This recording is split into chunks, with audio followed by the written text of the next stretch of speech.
नमस्कार दोस्तों, मैं एस चक्रवर्ती आप तमाम लोगों को अपने YouTube चैनल पे स्वागत करता हूं। आज हम समस्तीपुर के उस धरती पे आ चुके हैं जहां हर पल युवा इस सोच में रहते हैं कि यहाँ धरती पे जन्म ले। ये वह धरती है जहां हर एक वीर अपना खून गंवाने से पीछे नहीं हटता है।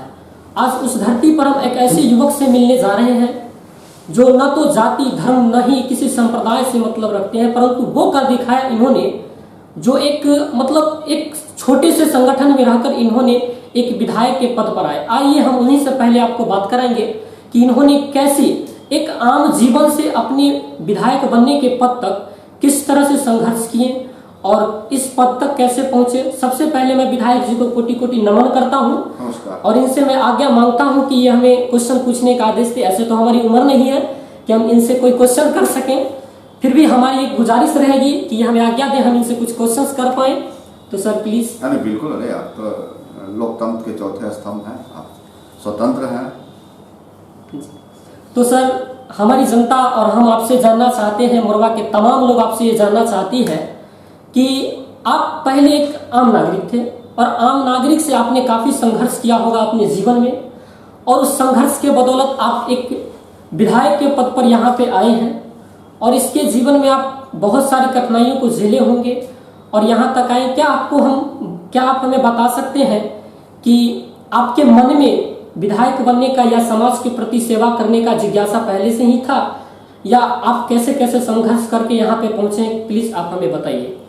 सबसे पहले आपके माध्यम से हम तमाम दर्शकों को जो ये आज इंटरव्यू देख रहे हैं उसको हम हाथ जोड़कर नमस्कार, आदाब, सलाम, प्रणाम करते हैं। और आपने एक सवाल रखा परिचय के बारे में, तो मैं आपको बताना चाहता हूँ कि छात्र जीवन से ही मैं लगातार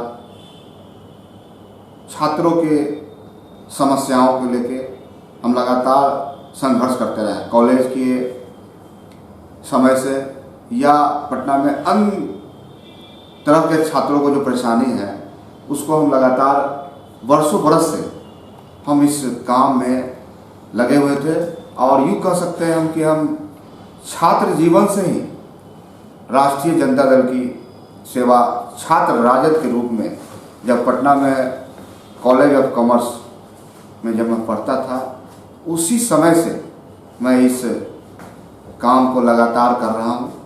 मेरा स्कूलिंग समस्तीपुर इसी ज़िले से, मैं दलसिंह सराय का इस ज़िले का बेटा हूँ। दलसिंह सराय से मेरा हुआ है CH स्कूल से, और उसके आगे की पढ़ाई के लिए पटना में मैं जब गया college of commerce Kankarbagh Patna, तो 92 से ही लगातार हम छात्रों की समस्या के लेके हम लड़ाई लड़ते रहे हैं। तो छात्र नेता के रूप में कॉलेज ऑफ कॉमर्स में मेरी पहचान लगातार 92 से ही, और मैं सक्रिय भूमिका में पार्टी में, जब वहाँ पटना में एक चुनाव हुआ था, लोकसभा का बाई इलेक्शन हुआ था 96 में, तो उस समय से ही मैं अपना योगदान, गतिविधि, भाग दौड़, वो शुरुआत था मेरा, और लगातार लोगों के बीच रहे।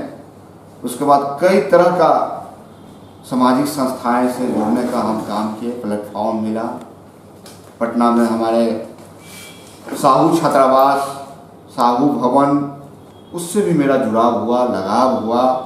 वह मुझे एक प्लेटफॉर्म दिया।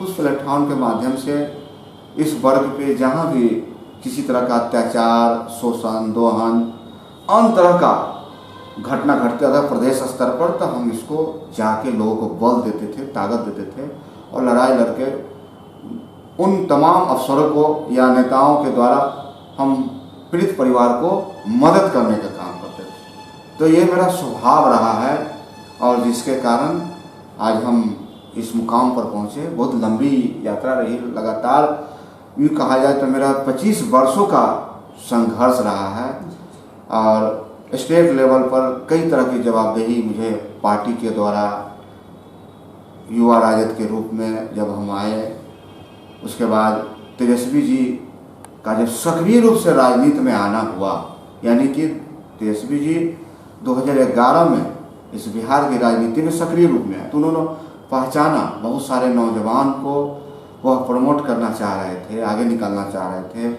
उनकी इच्छा थी कि 2015 में ही रणविजय साहू को चुनाव लड़ाया जाए।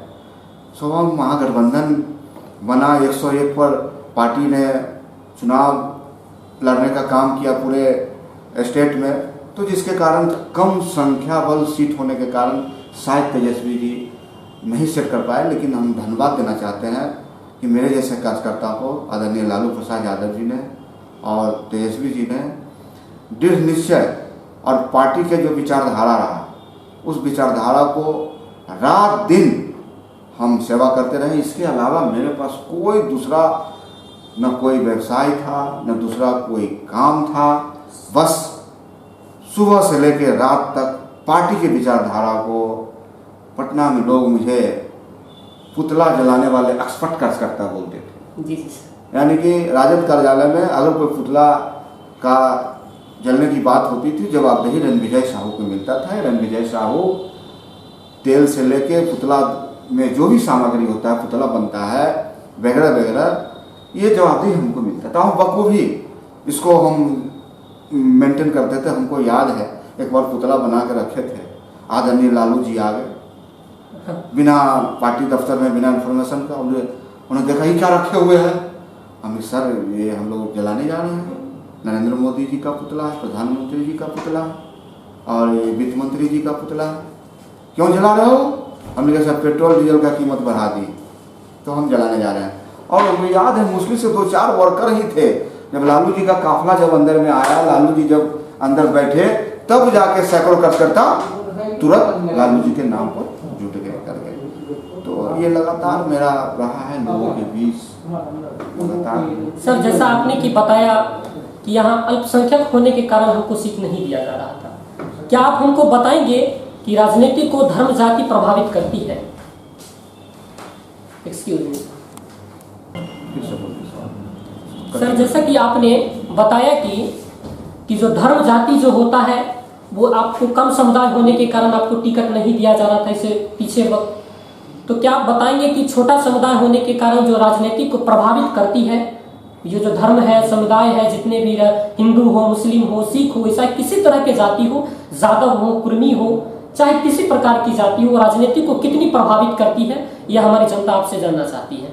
देखिए, हमारे राष्ट्रीय जनता दल का विचार है या उनका जो विचारधारा रहा है कि ये जयप्रकाश जी और लोहिया जी को मानने वाली पार्टी है, जननायक कर्पूरी ठाकुर के विचारों को मानने वाली पार्टी है। लालू प्रसाद यादव जी कभी भी जाति का राजनीति नहीं की। लोगों ने जाति का ठप्पा लगाने का काम।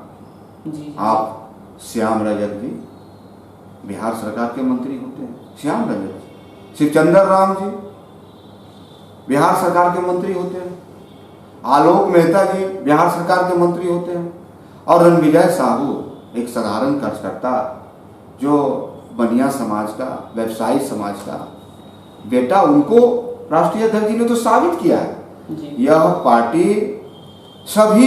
सभी जाति का है, सभी धर्मों का है, यानी A to Z की पार्टी।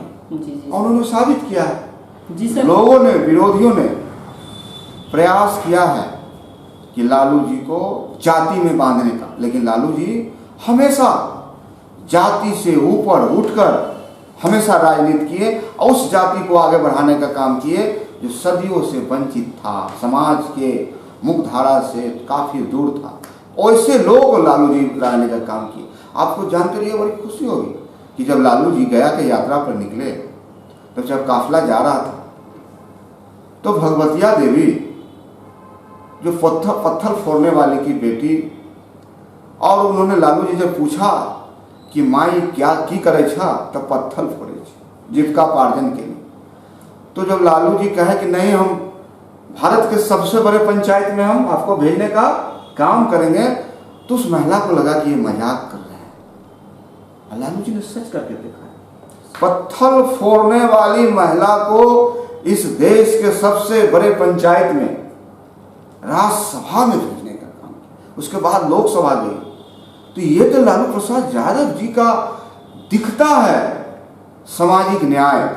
पूरे बिहार में और देश में अगर कोई नेता जाने जाते हैं वो सिर्फ एक ही नेता है, गरीबों के मसीहा, गरीबों की आवाज, आदरणीय लालू प्रसाद यादव जी, जो गरीबों की आज जो मैं बोली बोल रहा हूँ, या मेरे नाम के बगल में टाइटल लगा हुआ है रणविजय साहू बेधड़क, और मैं आज मोरवा का मैं निर्वाचित विधायक हुआ आदरणीय लालू प्रसाद जी के आशीर्वाद से, तेजस्वी जी के सहयोग से, तो आज निश्चित रूप से कहीं न कहीं सामाजिक न्याय का देन है कि मेरे जैसा एक कार्यकर्ता उन्होंने टिकट दिया, और यहाँ के महान जनता जो जननायक कर्पूरी ठाकुर का भूमि रहा है, जननायक कर्पूरी ठाकुर इस क्षेत्र का जन प्रतिनिधि करते रहे हैं, और वैसे भूमि से लोगों ने हम पर विश्वास किया। तो ये लालू प्रसाद यादव जी लगातार सभी जाति को बढ़ाने का काम किया। वो विरोधियों की बात है कि विरोधियों ने किस प्रकार से उनके नाम के आगे ठप्पा लगाने का काम किया, यानी कि उनके पार्टी को, राष्ट्रीय जनता दल को कभी माई बोला गया, क्या क्या नहीं बोला।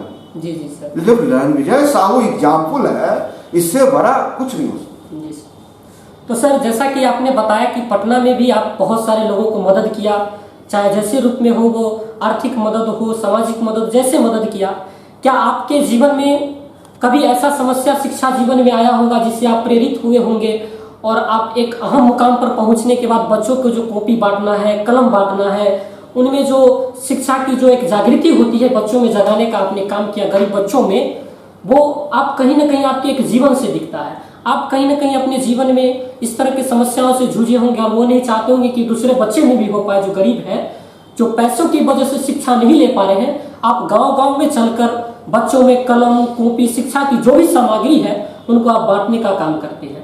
तो क्या आप अपने जीवन से एक ऐसी घटना को बताएंगे जिसमें आप प्रेरित होकर ऐसा काम कर रहे हैं, बच्चों में कॉपी बांटना, कलम बांटना, शिक्षा सामग्री को बांटना? देखिए, निश्चित तौर पे हमारे जीवन में कई ऐसे अवसर आए हैं, मैंने देखा है बड़ी नज़दीक से। क्योंकि मैं पटना में जब था तो स्टूडेंट लाइफ में, विद्यार्थी अवधि में, तो मैं कई ऐसे स्टूडेंट के साथ रूम पार्टनर रहा हूँ जो हमारे मित्र IITian हूँ, Indian institute of technology Kanpur में उनका एडमिशन हुआ और वह पढ़े। मैं उनको देखता था कि वह स्वयं ट्यूशन पढ़ाते थे और ट्यूशन पढ़ने के बाद भी IIT की तैयारी करते थे और IIT उन्होंने कंप्लीट किया। तो मैंने देखा था किस प्रकार से गरीबी है और किस प्रकार से लोग आगे नहीं पढ़ पाते हैं। हम जिस संस्थान के बिहार के अध्यक्ष भी हैं, साहू समाज बिहार के, तो वहाँ भी लगभग 150 बच्चों का सीट है। मैं वहाँ का चेयरमैन हूँ और मैं जब इंटरव्यू लेता हूँ तो बच्चों से पूछता हूँ कि आपके पिताजी क्या करते हैं। तो बच्चा बताता है कि मेरे पिताजी मिल चलाते हैं, आटा पीसते हैं। हम पूछते हैं स्टाफ कितना है, तो बताता है मम्मी पापा दोनों मिलकर पीसते हैं। तो इससे पता चलता है कि काफ़ी संघर्ष में इसका परिवार इसको पढ़ाने के लिए पटना भेजा, हिम्मत किया। तो मैं उसी लड़का को प्रमोट करता हूँ, मैं तुरंत उसको दाखिला देता हूँ। अगर पढ़ने में कमज़ोर भी है, मेरे 10 सवाल का 7 जवाब नहीं भी देता हूँ तो मैं उसको ग्रेस देता हूँ, 2 अंक मैं ग्रेस देता हूँ ताकि उसका सिलेक्शन हो जाए और उसको मैं सिलेक्शन करता हूँ। अगर कोई बच्चे ऐसे बताते हैं कि मेरे पिताजी का किराना दुकान है, हमें कितने स्टाफ है, तो 5 स्टाफ। कोई बच्चे बताते हैं कपड़ा दुकान है, कितने स्टाफ है, तो 6 स्टाफ है। तो हमको लगता है सबल है, कहीं ना कहीं सबल है, ये दूसरे जगह भी इनको अवसर मिलेगा तो ये पढ़ सकते हैं। लेकिन हमारे यहाँ ऐसे लोगों को हम लोग देते हैं जो गरीब है, इसलिए इस तरह का लगाव रहा है। तो मेरा क्षेत्र मोरवा पिछड़ा हुआ क्षेत्र है, जी सर, एक बिल्कुल गरीब बहुल क्षेत्र है, गरीबी है काफ़ी। मैंने नज़दीक उस लोगों को देखा है, तो मेरी अंदर का आत्मा बोलता है कि जितना हम मदद कर पाएँ वैसे बच्चों को पढ़ाएँ, आगे बढ़ाएँ, ताकि मेरे क्षेत्र का नाम हो, विकास हो, इस परिवार का उत्थान हो, लड़का में हौसला बढ़े कि मुझे विधायक जी ने कलम दिया, मुझे विधायक जी ने कॉपी दिया, किताब दिया, ताकि वह बढ़े। और चूँकि जननायक कर्पूरी ठाकुर का यह धरती रहा है, मुख्यमंत्री रहे हैं इस धरती से, तो कहीं ना कहीं उनका भी आत्मा उस क्षेत्र में वास करता है, उनका भी आशीर्वाद वास करता है। और हम लोग चाहते हैं कि हमारे क्षेत्र के लोग, हमारे क्षेत्र के बच्चे में प्रतिभा आए, टैलेंट आए, देश स्तर पर नाम कमाए, और कोई भी ऐसा इंस्टीट्यूशन नहीं हो जहाँ की मोरवा का बच्चा नहीं हो, चाहे आईआईटी हो या मेडिकल हो या अन्य इंस्टीट्यूशन हो या कमीशन हो, हमारे बच्चे उसमें जाएं और इस क्षेत्र का नाम रोशन करें। सर, अक्सर ऐसा देखा जाता है कि जब लोग चुनाव से पहले गांव में आते हैं, झूठे झूठे वादे करते हैं कि हम सड़क देंगे, बिजली देंगे, स्वास्थ्य देंगे, और वो जब चले जाते हैं यहाँ से सीट लेके जीत कर चले जाते हैं तो गांव के एक हालत को पूछने तक नहीं आते हैं। कभी कभी उनसे जब पूछा जाता है तो वो बोलते हैं कि हमें अभी टाइम नहीं है, हम पार्टी में है, मीटिंग में है, किसी प्रकार की समस्या में फंसे हुए हैं। लेकिन आप में मैंने अभी तक, मेरी जितनी उम्र हुई, आज तक तो हम मतदान भी नहीं किए हैं, मेरी जितनी उम्र हुई है उस उम्र में मैंने यह पाया कि आप एक ऐसे विधायक बने हैं जिन्होंने हर एक छोटी से छोटी समस्या में, अगर आपके पास छोटा सा भी कॉल चला जाता है तो आप उस समस्या के प्रति अपना जैसा भी सहयोग है वहां पर देने आते हैं, चाहे वो सहानुभूति का सहयोग हो, वो चाहे किसी प्रकार की राशियों का सहयोग हो। तो अन्य विधायक कहते हैं मेरे पास टाइम नहीं है। आप टाइम को कैसे मैनेज कर लेते हैं, हर जगह पहुंचते हैं जनता के पास, आप मेरे जनते को बताइएगा कि आप टाइम का मैनेज कैसे कर पाते हैं। देखिए, मैं एक कार्यकर्ता से आज इस मुकाम तक आया हूँ। मैं अभी भी अपने आप को विधायक नहीं मानता हूँ, बिल्कुल, मैं अपने आप को एक कार्यकर्ता ही मानता हूँ। और यह मुकाम हासिल करने के लिए हमको 22 से 25 साल लग गया कि तब जाके मुझे टिकट प्राप्त हुआ। तब मैं इसकी कीमत को समझता हूँ कि कितने संघर्ष करने के बाद, कितने दिनों पार्टी के विचारधारा को जन जन पहुँचाने के बाद, कितने दर्जनों बार हम लोग को लॉकर में रखा गया, कोतवाली थाना हो या गांधी मैदान का थाना हो, धरना हो, प्रदर्शन हो, बरसात हो, धूप हो, बिहार की यात्रा हो, यानी पूरी तरह से पार्टी के कामों में समर्पण, और समर्पण जिसके कारण आज मुझे यह मुकाम मिला, टिकट मिला। तो मैं चाहता हूँ कि जो अवसर मिला है मुझे जनता का सेवा करने का 5 वर्षों का, 7 महीना का वक्त निकल गया, 3 महीना कोरोना ने डिस्टर्ब किया, और विगत समय चुनाव के समय बहुत सारे लोगों को उम्मीद, विधायक जी मेरे पास आए, कहीं चाय पीना, कहीं बैठना, और इस तरह से 7 महीना अवसर मैंने खो दिया। और लोगों के बीच जहाँ से बुलावा आया, कोई व्यक्ति छोटा हो बड़ा हो इसका भेदभाव नहीं, वह जनता है हमारे लिए मालिक। कौन लोग हमको वोट दिया, कौन लोग वोट नहीं दिया, इसका भी कोई मूल्यांकन नहीं, हम सब के जनप्रतिनिधि, जिनका भी बुलावा आया या जो भी तकलीफ में है, जो भी दुख में है, जो भी कष्ट में है, ये मेरा नैतिक जवाबदेही है और कर्तव्य है कि मैं उनके आंसू को पोंछूं, मैं उनके पास जाऊं, और ये कर्तव्य मैं निश्चित रूप से निभाने का प्रयास कर रहा हूं। और तमाम आप दर्शक तमाम जो देख रहे हैं उनसे भी यही उम्मीद करेंगे कि आप मुझे आशीर्वाद दें कि ज़्यादा से ज़्यादा हम लोगों की भी सेवा करें। लगातार हम सुबह में टहलने का काम करते हैं, इससे हमको ऊर्जा मिलता है। जी सर। आज वर्षों से 20 बरस से मैं पटना में जब रहता हूँ तो चिड़ियाखाना बॉटनिकल गार्डन में घूमता हूँ, और वहाँ भी मेरा स्थान लोग कहता है 1 to 10 वाकर में अगर गिनती होता है तो रणविजय साहू का भी नाम आता है। तो इससे मेरे को ऊर्जा मिलता है। सुबह में अगर 7-8 किलोमीटर हम टहलते हैं तो लोग, इससे मुझको काम करने का शक्ति मिलता है। यही मेरे लिए ऊर्जा है। और तमाम हमारे जो सहयोगी हैं, ईमानदारी से काम करते हैं, बहुत सारे ऐसे लोग हैं, विदर्भा में परमानंद जी हैं और दर्जनों लोग हैं इस प्रकार से पूरे कंस्टिट्यूंसी में जो हमको सहयोग करते हैं। उनको लगता है कि विधायक जी का दिशा, नीति, सिद्धांत, विचार, सोच बिल्कुल जनता के हित में है, उनका सहयोग मिलता है। तो इससे ताकत मुझे मिलती है, बल मिलता है, जिसके कारण और लगता है कि और ज़्यादा हम इनके बीच हम जा सकें, हम मेहनत कर सकें। इसीलिए सदन जब खुला तो सदन में लगातार आपको जानकर खुशी होगी 32 सवाल कौन लाए सरकार के पटल पर सदन में। अब 32 सवालों को सरकार के सामने मैंने रखा और सरकार से आग्रह किया, ध्यान आकृष्ट कराया कि तमाम मुद्दा मोरबा का है, परेशानी है, वहाँ की समस्याएं हैं, इसको आप सरकार के स्तर से इसका दूर हो, और इसकी लड़ाई लड़नी पड़ेगी। कई तरह की समस्याएं हैं, बहुत मूलभूत समस्याएं हैं। नीलगाय किसानों की सबसे बड़ी समस्या है, जहाँ जाते हैं किसान घेर लेते हैं, अब बोलते हैं विधायक जी इससे निजात दिलाइए। असेंबली क्वेश्चन मैंने किया, बिहार विधानसभा में किया, और कहा कि तुरंत इमीडिएट अविलंब करवाई हो, किसी तरह का भी इसमें आदेश हो, लेकिन यह प्रक्रिया चल रही, जांच की प्रक्रिया कीजिए। आखिर सरकार या जो मंत्रालय है अध्ययन कर रहा है कि किस प्रकार से हम इस पर रोक लगा सकते हैं। बहुत तरह की समस्याएं हैं, लॉकडाउन, पानी, जल जमाव, लगभग 12 ऐसे हमारे 12 से ज़्यादा ऐसा पंचायतें हैं हमारे क्षेत्र में जो 9 से 10 महीना जल जमाव का शिकार होता है।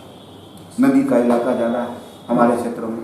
तो इस प्रकार से समस्याएं, बहुत तरह की समस्याएं हैं। तो इन तमाम तरह की समस्याओं असेंबली के माध्यम से ध्यानाकर्षित, और समस्या नहीं सॉल्व होगा क्योंकि सरकार पिछले 16 वर्षों से इस राज्य में नीतीश कुमार जी हैं, माननीय मुख्यमंत्री जी हैं, वह थक चुके हैं, हार चुके हैं।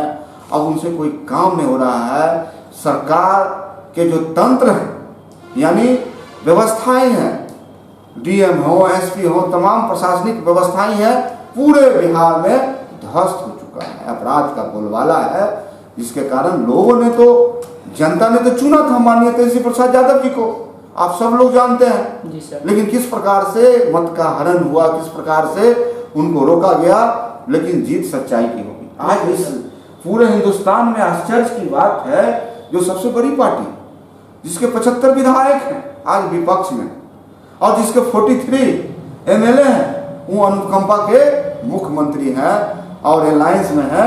यानी कह सकते हैं सरकार का वो हाल है, एक ट्रक चक्का का, एक ट्रक स्कूटर का, बैलेंस कहीं से नहीं। या सरकार कब एक्सीडेंट करेगा, कब पंक्चर होगा, इसका कोई ठिकाना नहीं है, और सच्चाई की जीत होगी। आने वाला समय में बिहार के मुख्यमंत्री युवा सोच तेजस्वी प्रसाद यादव जी जो है, वही बिहार को आगे ले जाने का काम करें। उन्हें कहा था कि प्रथम कैबिनेट में ही 10 लाख लोगों को मैं नौकरी दूं। जी सर। और इन्होंने कहा 19 लाख लोग, कहाँ है नौकरी? नरेंद्र मोदी जी भारत के प्रधानमंत्री जी जब आए गांधी मैदान में, उन्होंने कहा 2 करोड़ लोगों को हम सरकारी नौकरी देंगे। तो ये तमाम बातें जो भी हैं एनडीए के नेता या बिहार के मुख्यमंत्री जी, डबल इंजन की सरकार, देखिए क्या विडंबना है।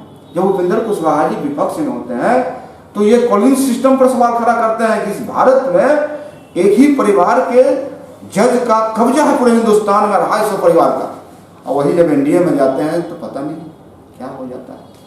आज बंगला मिला है उनको, सोशल मीडिया पूरा दिखा रहा है कि नीतीश कुमार जी की कृपा से बंगला मिला। उनको बोलना चाहिए, अभी भी उनको बोलना चाहिए। अब तो एनडीए के पार्टनर बने हो, उनको बताना चाहिए कि इस देश में कॉलिंग सिस्टम खत्म होनी चाहिए। जिस प्रकार से यूपीएससी बीपीएससी कमीशन है, उसी प्रकार से जज की भी बहाली होनी चाहिए। बिल्कुल सर, न्याय होगा। लेकिन वह चुप, कई तरह की ऐसी समस्याएं, उन्होंने कहा डबल इंजन की सरकार है, बिहार और केंद्र एक सरकार होगी, विकास करेगा। क्या हो रहा है इस राज्य में? स्पेशल कैटेगरी का क्यों नहीं दिया जा रहा दर्जा? कहाँ रुकावट है? राबड़ी देवी जी तो भारत के माननीय प्रधानमंत्री जी अटल बिहारी वाजपेयी को गांधी मैदान में, आप सब लोग जानते हैं, साक्षी है, गांधी मैदान साक्षी है, अचला फैलाकर कही थी कि मुझे विशेष राज्य का दर्जा दे दीजिए। और बिहार से नेता प्रतिपक्ष तेजस्वी प्रसाद यादव जी और सभी विधायकों ने एक मत से पास किया, रिटर्न में भेजा केंद्र में कि हम सारे बिहार के तमाम विधायक एक मत हैं, बिहार के विकास के मुद्दे पर बिहार को स्पेशल कैटेगरी का दर्जा दिया जाए। कोई चिंता नहीं, कोई बात नहीं। आज पूरे बिहार में, पूरे भारत में सबसे ज्यादा बिजली बिल यहाँ के उपभोक्ता चुकाते हैं, उसका रेट आप हरियाणा का देख लीजिए, दिल्ली का देख लीजिए, क्या रेट। ऐसे कई तरह के मुद्दे हैं, सैकड़ों मुद्दे हैं जो सरकार उसमें विफल रही है। और निश्चित रूप से जो हमारे पार्टी की विचारधारा है, लालू प्रसाद यादव जी का सोच है, राष्ट्रीय जनता दल का, महागठबंधन का सोच है, हम लोग आने वाले दिनों में होंगे कामयाब। सर, जैसा कि आपने बताया कि किसान की बहुत बड़ी समस्या है, जैसे नीलगाय हो गया, बाढ़ हो गया, उसकी फसलें दह जाती हैं। क्या उस समस्या से बड़ी एक समस्या जो हमारे बीच आ रही है वो महंगाई की समस्या आ रही है, जिसमें अगर जनता अपनी फसल को उपजाता भी है तो किसी कारण से वो दह जाता है या फिर किसी जानवर के कुचलने से कुछ हो जाती है। और महंगाई इतनी बढ़ गई है कि किसान अपना फसल उपजाने से पहले उसमें दम तोड़ देता है। तो क्या इसी तरह की समस्या से हम लोग जूझते रहेंगे इस समाज में? या देखिए, ये देश अभी पूरे हिंदुस्तान का जो हाल है, बहुत ही बुरे दौर से गुजर रहा है। देश कहर रहा है, देश बहुत दुखी है। आज 10 उद्योगपति ही इस देश को चला रहे हैं। आज अगर आप प्रॉपर्टी देखें, मुकेश अंबानी हो या अन्य मित्तल परिवार हो, आज उनकी प्रॉपर्टी आप देखें तो इस कितनी रफ्तार से, कितने गुना अधिक से रफ्तार पकड़ के उनका प्रॉपर्टी, उनका जो जमा पूंजी है बढ़ा। आज सरसों का तेल, आज बताइए, आज डीजल पेट्रोल, आज राज्य सरकार हो, नीतीश कुमार जी का सरकार हो, केंद्र सरकार हो, आज इतना टैक्स क्यों लगा रहे हैं? आज लगभग 100 रुपये पेट्रोल डीजल का कीमत हो गया। जिम्मेदार कौन है? आज गैस सिलेंडर 1000 रुपया हो गया। इस सब बातों के लिए, महंगाई के लिए केंद्र सरकार जिम्मेदार है, प्रधानमंत्री जी जिम्मेदार है, और 10 लोगों के हाथों में उन्होंने देश सौंपने का काम किया है। पूरी तरह से उन्हीं लोगों के हाथ में, यानी हम कह सकते हैं शॉर्टकट में, कॉर्पोरेट घरानों में यह देश चला गया है। और उनके इशारे पर पूरे हिंदुस्तान में जहां भी महंगाई है, अब उन्हीं के द्वारा आप देखिए किसान की समस्या, महीनों महीनों दिन से हम शहीद को सैल्यूट करना चाहते हैं आपके चैनल के माध्यम से। कितने लोग शहीद हो गए बॉर्डर पर, जो लगातार हमारे दिल्ली में जो किसान भाई जो धरना दे रहे थे, क्या हुआ? सरकार ने उनके लिए क्या किया? सरकार तनाशाही रवैये अपनाते हुए आज सैकड़ों की लोग संख्या में हमारे किसान भाई हमारे बीच से चले गए, शहीद हो गए। लेकिन सरकार के कान पर थोड़ा सा जू रहने का काम नहीं। कि तमाम जो महंगाई का सवाल है, चाहे दाल हो, चाहे कड़वा तेल हो, चाहे डीजल हो, पेट्रोल हो, या अन्य पेट्रोलियम पदार्थें हो, केमिकल हो, इस सारे चीज़ के लिए जवाबदेही भारत के प्रधानमंत्री और वित्त मंत्री को जाता है। और जिस प्रकार से उन्होंने कॉर्पोरेट घरानों को आगे बढ़ाने के लिए इन तमाम महंगाइयों को, देश के 130 करोड़ लोगों को महंगाई में झोंक दिए हैं, ये तमाम देश के लोग जो गरीब लोग हैं, वह उनकी स्थिति खराब है। कोरोना ने तो कमर तोड़ दिया। सबसे ज़्यादा कोरोना में अगर कमर तोड़ा तो उन गरीबों जो जिनकी रोजी रोटी थी, सुबह काम करते थे, शाम में खाना खाते थे, अपने बच्चों को दूध देते थे, और पूरे देश में जो स्थिति है पूरा त्राहिमाम है। आज प्रधानमंत्री जी घोषणा करते हैं कि हम गरीबों को अनाज देंगे। किस प्रकार से इस विभाग में भ्रष्टाचार है, आपसे छिपा हुआ नहीं।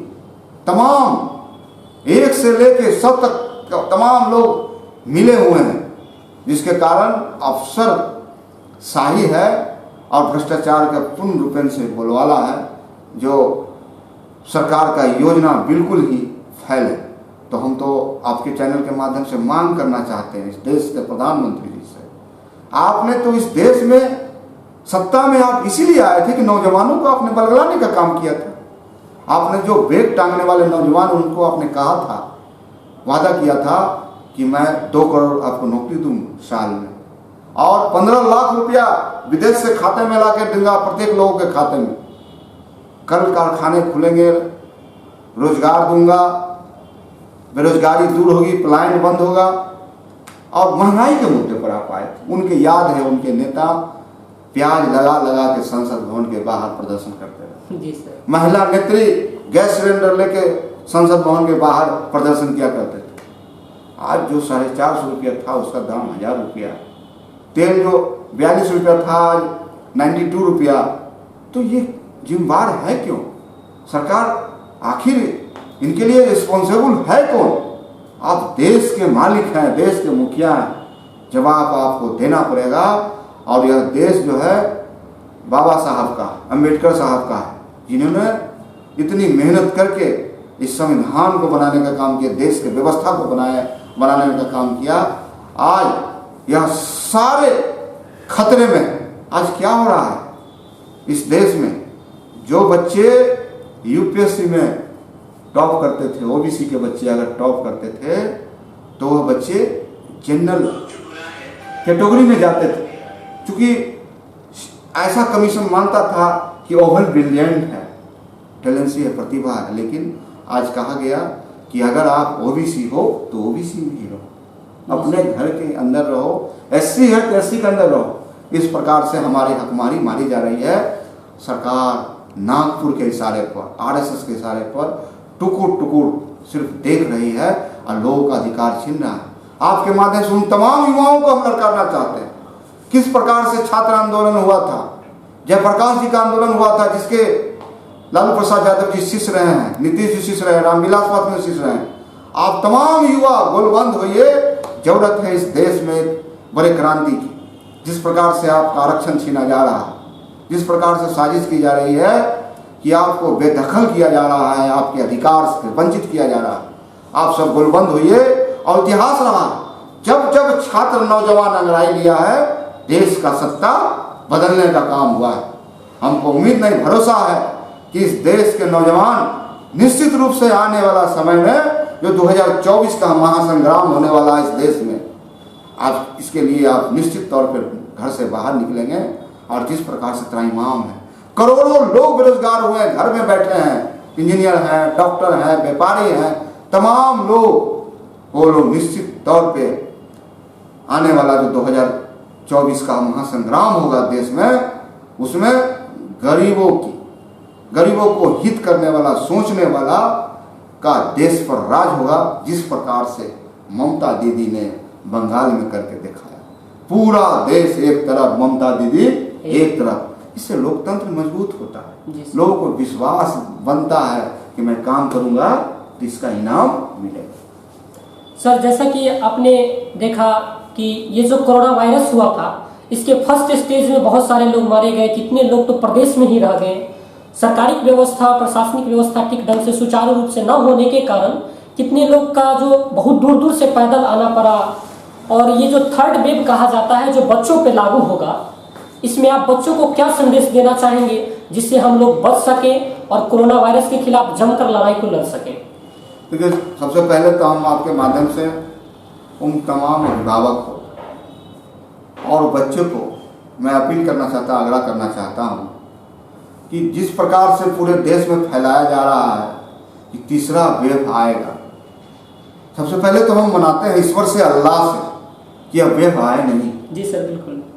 अगर यह वेव, जब सेकेंड वेव इस देश में आया, इस राज्य में आया, तो मैं बिहार के संदर्भ में आपको बताना चाहता हूं कि जब सदन में हम लोग थे तो नेता प्रतिपक्ष तर्कों में, आंकड़ों में, तथ्यों में इस राज्य के मुख्यमंत्री से जवाब चाहते थे, इस राज्य के स्वास्थ्य मंत्री से जवाब चाहते थे कि हमारी व्यवस्था स्टेट में, इस राज्य में कहाँ है। लेकिन इस राज्य के मुख्यमंत्री और स्वास्थ्य मंत्री जी ने नेता प्रतिपक्ष को बलगलाने का काम किया और झूठा आंकड़ा, अफसरों के बल पर झूठा आंकड़ा, फर्जी आंकड़ा सदन में रखा और बताने का काम किया, जिसके कारण इस राज्य में हजारों की संख्या में लोगों की मृत्यु हुई सेकेंड वेव में। और मैं आपको जानकर आश्चर्य होगा, सिर्फ अपने मोरवा कंस्टिट्यूंसी में मैंने जब लिखित रूप से अप्रैल और मई महीना का जब देखा तो 72 लोगों की मृत्यु, आश्चर्यजनक। जी सर, बिल्कुल। और डीएम से मैंने अपील किया, तमाम लोगों को आप कोरोना महामारी में 4 लाख रुपया का लाभ दे। डीएम साहब का कहना था जिनके पास सर्टिफिकेट होगा मैं उन्हीं को दे पाऊंगा। हमको जो सर्टिफिकेट नहीं ले पाए सफरा तफरी में, अब उनकी मृत्यु हो गई। अस्पताल जाते वक्त किन्हीं का हार्ट अटैक हो रहा है, कोरोना के कारण सांस रुक रहा है, अस्पताल में जगह नहीं है, वेंटिलेटर नहीं है, सिलेंडर नहीं है, ऑक्सीजन नहीं। तो तमाम बातें के लिए सरकार की जवाबदेही है। कोई व्यक्ति इस राज्य में है, वह एक माचिस भी खरीदता है तो उसका टैक्स भरता है। बिल्कुल सर। और उसको मौलिक अधिकार है, स्वास्थ्य की सुविधाएं मिलनी चाहिए, शिक्षा की सुविधाएं मिलनी चाहिए, कानून का सुरक्षा उनको मिलनी चाहिए, तमाम बुनियादी सुविधा उसको मिलनी चाहिए। लेकिन सरकार कहीं न कहीं इस व्यवस्था में सरकार ने नहीं कर पाया और सरकार पूरा फेल्योर, सरकार पूरा स्टेट में हजारों की संख्या में लोग। तो हम राज्य सरकार को कहना चाहते हैं कि लोग बता रहे हैं ऐसा कि आने वाला है, तो जो हमारे बच्चे हैं, छोटे बच्चे हैं, बड़े बच्चे हैं, इनके लिए आपने कहीं भी, मैं तो देखता हूँ पटना पीएमसीएच में शिशु अस्पताल है, इसके अलावा बिहार में कहीं भी कोई इंतजाम नहीं। कह सकते हैं भगवान भरोसे। तो इस अभी भी मौका है, वक्त है। हम आपके माध्यम से इस राज्य के मुखिया माननीय नीतीश कुमार जी, जो माननीय मुख्यमंत्री हैं, माननीय स्वास्थ्य मंत्री जी, हम उनसे अपील करना चाहते हैं कि बच्चे जो हमारे भविष्य हैं, कल यही बच्चे कल हमारे IAS होंगे, डॉक्टर होंगे, इंजीनियर होंगे, इस राज्य में अपना सेवा प्रदान करेंगे। इसी में से बच्चे होंगे जो इस राज्य के मुख्यमंत्री भी होंगे और इस राज्य के विधायक भी होंगे, सांसद भी होंगे और मंत्री भी होंगे। तो इनको बचाना आपका हमारा नैतिक धर्म नहीं है, पूरी तौर पे हमारी जवाबदेही है और इसके लिए पूरे युद्ध स्तर पर व्यवस्था किया जाए और विपक्ष अच्छे कामों के लिए कदम से कदम मिलाने के लिए तैयार है। नेता प्रतिपक्ष तेजस्वी प्रसाद यादव जी हमेशा से सकारात्मक कामों में सरकार के कदमों के साथ रहे हैं और आगे भी रहेंगे, का हमेशा बयान आता है। लेकिन सरकार अच्छे कामों को नहीं करना चाहती, वह भ्रष्टाचारियों और माफियाओं और ऐसे अफसरों के चंगुल में है जो सिर्फ मलाई खाना चाहते हैं। आज देखिए इस राज्य में 25 लाख लोगों को सामुदायिक किचन चलाया जा रहा था। आप नागरिक हैं, जवाबदेह नागरिक हैं, आप बताएं ताजपुर में 2 सामुदायिक किचन चल रहा था, क्या हाल था। पूरे तौर पर हम कह सकते हैं कि यह एनडीए के नेताओं ने कहा था, बयान दिया था कि ये विपदा में भी अवसर पैदा होता है। मैंने देखा, करीब से देखा कि इस विपदा में भी इस राज्य में यहाँ के अफसरों ने, सत्ताधारी नेताओं ने किस प्रकार से अफसर को रोजगार में बदला और भ्रष्टाचार के माध्यम से पूरे तौर पे लूट खसोट हुआ। जिस प्रकार से देखिए 2 करोड़ रुपया माननीय विधायक का माननीय मुख्यमंत्री जी ने पटना में लेने का काम किया। आप विधायक सलाह लेते हैं, मैं तो अभी भी अपील करता हूं कि आपने कहा कि सुई लेना है, केंद्र से सुई खरीदना है, सुई भी आपको केंद्र से फ्री में मिल गया। तो वो पैसा जो माननीय विधायक, बिहार के तमाम माननीय विधायक हैं, तमाम माननीय विधान पार्षद फिर से उनको लौटा दें ताकि अपने क्षेत्र में उसका उपयोग कर सके, उसको विकास किया सके। तो सर आखिरी आपसे सवाल हम ये कर पाएंगे कि आने वाला जो समय है उसमें तेजस्वी यादव जी माननीय जो मुख्यमंत्री के पद से लड़ेंगे, उनको किस प्रकार से आप लोग जिताने का काम करेंगे और हमारी पार्टी जितनी भी, हमारी जितनी भी जनताएं हैं जो गरीब हैं, मजदूर हैं और श्रमिक हैं, वो गरीबों के नेता को खोजना चाहती है और हम आने वाले पीढ़ी में तेजस्वी यादव को अगर मुख्यमंत्री देखना चाहती है तो हमारी पार्टी किस तरह से कार्य कर रही है, क्या बन पाएंगे, इसके बारे में आप जनता को बताइए। तेजस्वी यादव तो 2020 के ही आम चुनाव में जनता के द्वारा चुने हुए, जनता उनको मुख्यमंत्री मानती है और जनता ने तो मुख्यमंत्री के रूप में उनको मतदान किया। अगर आप आंकड़ों की बात करें तो 12,000 कुछ वोट से ही हमारा पार्टी पीछे है। उसमें भी किस प्रकार से सही किया गया, गलत किया गया, आप तमाम मीडिया के लोग जानते हैं, बुद्धिजीवी लोग, उस पर हम समय नहीं बर्बाद करना चाहते। लेकिन हमारा पार्टी का जो सोच है, हम लोग ऐसा मानते हैं कि जो आने वाला वक्त है, यह वक्त राष्ट्रीय जनता दल का है, महागठबंधन का होगा। 75 सीट हमारे पास है, तमाम और सारे लोग जो है एनडीए में लोग हैं, सारे लोग हमारे नेतृत्व के संपर्क में हैं और निश्चित तौर पे हम कह सकते हैं कि आने वाला समय में बिहार के मुख्यमंत्री तेजस्वी प्रसाद यादव जी होंगे और लगातार पार्टी काम कर रही है। पार्टी का विजन पंचायत स्तर तक संगठन को विस्तार करना और सभी जाति धर्म के लोगों को अपने संगठन से जोड़ना और एक मजबूत राष्ट्रीय जनता दल, एक मजबूत महागठबंधन बनाना। और एक ही मूल मंत्र है लालू प्रसाद यादव जी का, तेजस्वी जी का, गरीब के साथ कोई अन्याय न हो। गरीब के साथ कोई अन्याय कर रहा है तो राष्ट्रीय जनता दल उसको ताकत दे, राष्ट्रीय जनता दल उसको मदद करे। यही हमारा सोच रहा है, उसके तहत हम अपने पार्टी को आगे बढ़ा। तो आपने देखा कि माननीय विधायक रणविजय साहू जी के साथ हमने बातचीत किया, इन्होंने बताया कि किस प्रकार से शिक्षा को इन्होंने जागृति किया और शिक्षाओं के प्रति इनकी जो कैसी व्यवहार है, उसके अलावा भी इन्होंने बिजली हो, सड़क हो, सुरक्षा हो, उन पर काफी ध्यान देने का काम किया है। सर मैं आपसे एक आखिरी क्वेश्चन करता हूं कि अगर आपको आगे मौका दिया जाए तो आप शिक्षा के क्षेत्र में एक बहुत बड़ा योगदान कैसे दे पाएंगे? देखिए, बिहार की जो व्यवस्था है पिछले 15-16 वर्षों में शिक्षा की व्यवस्था बिल्कुल चौपट हो चुकी है। बिल्कुल सर। माननीय लालू प्रसाद यादव जी ने जो अपने समय में जो शिक्षण के लिए बहाली निकाला था, उसके बाद आज तक कोई भी टीचर का रिटर्न के रूप में आज तक बहाली नहीं हुआ। बहाली कैसे हुआ इस राज्य में? विडम्बना है। सिपाही की बहाली के लिए एग्जाम लिया जाता है, उसका फिजिकल टेस्ट होता है, कई तरह की प्रक्रिया से गुजरनी पड़ती है।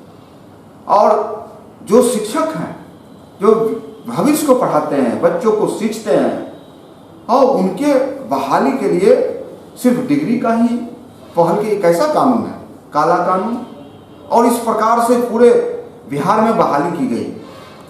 और उन टीचरों को जिस प्रकार से संविदा पर रखा गया, उनको ठीक से वेतन नहीं दिया गया, जिसके कारण पूरे राज्य में सिर्फ माहौल हुआ कि कैसे उन शिक्षकों का संविदा से परमानेंट हो जाए। एक आंदोलन चला और सरकार इन्हीं बातों में उलझी रही, कोर्ट से लेके वार्ता तक सीमित रही, जिसके कारण पूरे बिहार का 15 सालों से जो हमारा जड़ था बच्चे का प्राइमरी स्कूल, वहाँ से हमारा जड़ काफ़ी कमजोर हुआ। तो इसके प्रति नेता प्रतिपक्ष तेजस्वी प्रसाद यादव जी बिहार के शिक्षा व्यवस्था को लेके काफ़ी चिंतित हैं। और आने वाला समय में हमारे तेजस्वी प्रसाद यादव जी की हमें सरकार को मौका मिला तो सबसे ज़्यादा हम लोग इस राज्य में शिक्षा पर ही हम लोग ध्यान देंगे और आगे बढ़ाने का काम करेंगे। कई तरह की ऐसी व्यवस्थाएं बिहार में लालू प्रसाद यादव जी ने शिक्षा के क्षेत्र में बढ़ाया। आपको याद होगा, लालू जी ने 7 यूनिवर्सिटी का निर्माण करवाया। जी बिल्कुल। और नीतीश जी 15-16 वर्षों में एक भी यूनिवर्सिटी का उन्होंने निर्माण नहीं करवाया। इससे साफ लगता है कि इनको शिक्षा के प्रति कोई रुचि नहीं है। और सर्टिफिकेट लाओ, नौकरी पाओ, इसके अलावा इस सरकार का दूसरा कोई काम नहीं है। ये सरकार समझती है कि अगर कोई व्यक्ति पढ़ाई करेगा, कोई व्यक्ति पढ़ लेगा तो अधिकार खोजेगा, और ये अधिकार नहीं चाहते। ये तो इनका पॉलिसी है, केंद्र सरकार हो, राज्य सरकार, इनका संघ का ये जो आरएसएस के साथ जुड़े हुए हैं, उनका तो ये फॉर्मूला है कि पढ़ने नहीं देना है, बच्चों को शिक्षित नहीं करना है, जिससे कि उसका विकास नहीं होगा। विकास नहीं होगा तो ये अधिकार नहीं मानेंगे। तो ईश्वर ने, अल्लाह ने मौका दिया तो नेता प्रतिपक्ष काफ़ी गंभीर है, युवा है, नौजवान है, उस दायरा से गुजरे हैं। सारी बातों को हम लोग खुद कष्टों को देखे हैं। तो ज़्यादा से ज़्यादा शिक्षा के क्षेत्र में, जैसे मोड़वा हमारे कंस्टिट्यूंसी में आज तक कोई, ताजपुर में इतनी भारी आबादी होने के बावजूद ताजपुर में एक महिला कॉलेज नहीं, बिल्कुल सर, एक कोई आईटीआई का संस्थान नहीं। कई ऐसा ही समस्याएं हैं। आज जननायक कपूरी ठाकुर जिस स्कूल में पढ़ते थे वहाँ चापाकल नहीं है, चापाकल बिल्कुल बंद पड़ा है, चारदीवारी टूटा हुआ, यानी बुनियादी सुविधाएं नहीं है। इस देश, इस राज्य के मुख्यमंत्री रहे हैं और वहाँ से उन्होंने पढ़ा लिखाई की, और अभी तो आश्चर्य व्यक्त करते हैं कि यहाँ के शिक्षा मंत्री इस बिहार के और इस क्षेत्र के समस्तीपुर के ही हैं, शरणरंजन से माननीय शिक्षा मंत्री जी। तो हम आपके माध्यम से उनसे भी आग्रह करना चाहते हैं कि कम से कम समस्तीपुर जिला में, और खासकर शिक्षा मंत्री जी जहाँ से शिक्षा ग्रहण किया, मैं भी वहीं से शिक्षा ग्रहण किया हूँ। जी सर। CH स्कूल दलसिंह सराय, वहाँ का भी हालत खराब है, अंग्रेज के समय का बना हुआ है, छत चूड़ा है। तो ऐसे कई तरह के समस्तीपुर जिला में है जिस स्कूल का स्थिति खराब है, पूरे बिहार में चौपट है। और पिछले लॉकडाउन में तो और स्थिति खराब है। बच्चे जो पढ़े हुए थे, गांव में बच्चे जो स्कूल में पढ़ते थे, अब भूल चुके हैं। ABCD, A for umbrella, M for mango भूल चुके हैं। बिल्कुल सर। तो ये बड़ा चुनौती होगा राज्य सरकार के लिए कि पिछले 1.25 साल से जिस प्रकार से स्कूल बंद है, कैसे इसको मेंटेन करें, किसमें गुणवत्ता लाना पड़ेगा। अच्छे टीचरों की बहाली करनी होगी और सरकार को संकल्प लेना होगा और पॉलिसी लाना पड़ेगा। जिस प्रकार से आप देखिए दिल्ली में क्या व्यवस्था हो, दिल्ली में तमाम प्राइवेट स्कूलों में ताला लगा और सरकारी स्कूल में बच्चे पढ़ रहे हैं। तो आप कानून लाइए ना, आप कानून लाइए कि विधायक का बेटा भी उसी सरकारी स्कूल में पढ़ेगा जिस सरकारी स्कूल में कोई महादलित परिवार का एक मजदूर का बेटा पढ़ता हो। ऐसा कानून आप समान शिक्षा नीति इस राज्य में आप पास कीजिए, विधायक लाइए और हम लोग राष्ट्रीय जनता दल पूरे महागठबंधन तैयार है आपको साथ देने के लिए, और पूरे तौर पे शिक्षा का समानता का अधिकार दे दिया जाए, उसमें कहीं भी भेदभाव नहीं हो, निश्चित तौर पे आगे विकास होगा। यानी गरीब का बेटा भी उसमें पढ़ेगा, कलेक्टर का भी बेटा पढ़ेगा, सांसद का भी बेटा पढ़ेगा, विधायक का भी बेटा पढ़ेगा, और कोई मजदूर का भी बेटा पढ़ेगा। और इस प्रकार से जरूरत है भारत को ऐसे कानून लाने की। बिल्कुल सर, बिल्कुल सर, आपने बहुत ही अच्छी बात बताई। ना धर्म हिंदू का हो, ना जाति मुस्लिम का हो, किसी समुदाय का हो। मैं तब तक के लिए विदा लूंगा, और मैं आप तमाम लोगों से, जितना भी हमारे वीडियो देख रहे हैं, उनसे मैं अपील करूंगा कि अगर आपको भी किसी प्रकार की समस्या है तो आप हमें पहुंचाने का काम करें। इस जितनी भी समस्या हमारे समाज में चल रही है, इसके साथ हम लोग मिलकर लड़ने का काम करेंगे और अपने समाज को उस पदम ऊंचाइयों तक पहुंचाने का काम करेंगे जिससे भी हमारे देश का नाम रोशन हो पाए। तो आप हमारे माध्यम से, आपको किसी प्रकार का समस्या हो तो आप हमें भेजें। हम माननीय विधायक रणविजय साहू जी से समस्या का समाधान कराएंगे, और उनसे भी नहीं होगा तो एकजुट होकर आप तमाम लोगों के साथ मिलकर लड़ने का काम करेंगे। इतना कहकर मैं अपने वाणी को विराम देता हूं। धन्यवाद।